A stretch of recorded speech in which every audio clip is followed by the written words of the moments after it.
সারা বছর ধরে বিভিন্ন সামাজিক কর্মকাণ্ড, রক্তদান শিবির এবং বিশেষত দুর্গাপুজো করে ইতিমধ্যেই অশোকনগরের বুকে সাড়া জাগিয়েছে অশোকনগর বীণাপাণি সংঘ।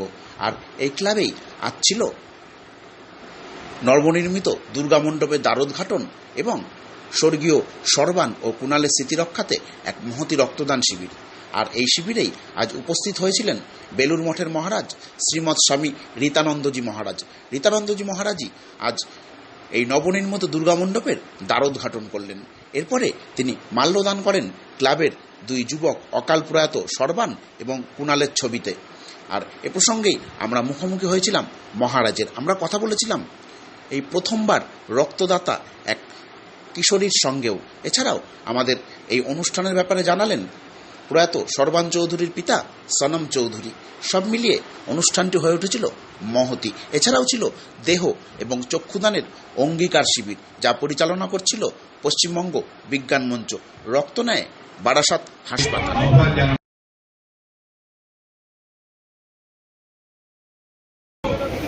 ভালোই লাগলো, রক্ত দিনে প্রথমবার রক্ত দিলাম আমি, ভালো লেগেছে। অনেকে সে একটু ভয় পায় বা তাদের উদ্দেশ্যে কি বলবেন?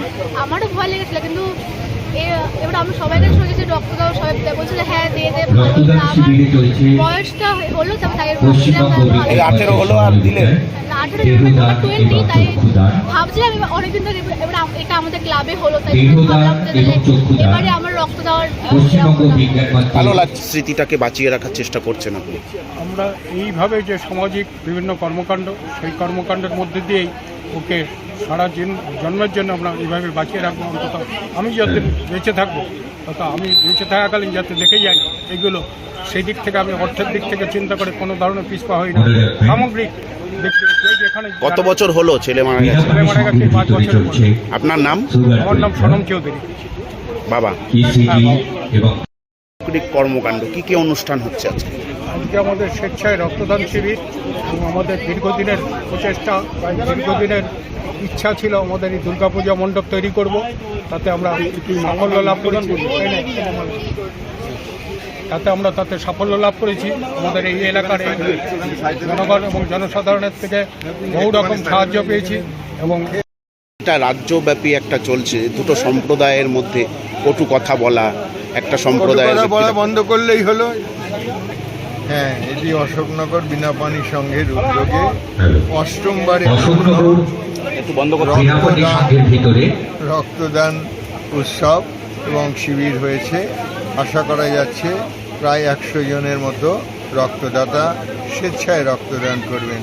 এটা একটা অত্যন্ত সাধু উদ্যোগ। স্বামী বিবেকানন্দ বলেছেন, যারা ভালো কাজ করে তাদের সহযোগিতা করা অবশ্যই কর্তব্য। সেই হিসাবে এটি স্বামীজিরই কাজ। স্বামীজি শুধু সেবা নয়, সেবাকে পূজায় উন্নীত হবে, এইরকম মনোভাব নিয়ে সেবা করতে বলেছেন। শিবজ্ঞানে জীবসেবা করাই আমাদের উদ্দেশ্য।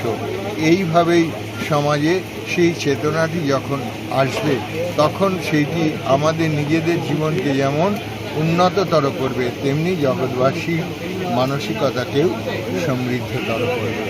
যারা এর সঙ্গে যুক্ত, যারা সংশ্লিষ্ট এবং এই কাজের সঙ্গে নিজেদেরকে জড়িয়ে রেখেছেন, আমরা আশা করব প্রতি বছরেই বা যখনই সুযোগ হবে এই বীণাপাণি সংঘ যেন মানুষের কল্যাণে এগিয়ে আসে। যেমনটি আজকে আমরা দেখলাম, তাদেরকে আমরা প্রশংসা করি, সাধুবাদ জানাই। ঠাকুর মা স্বামীজির কাছে তাদের সকলের সর্বাঙ্গীন কল্যাণ প্রার্থনা করছি।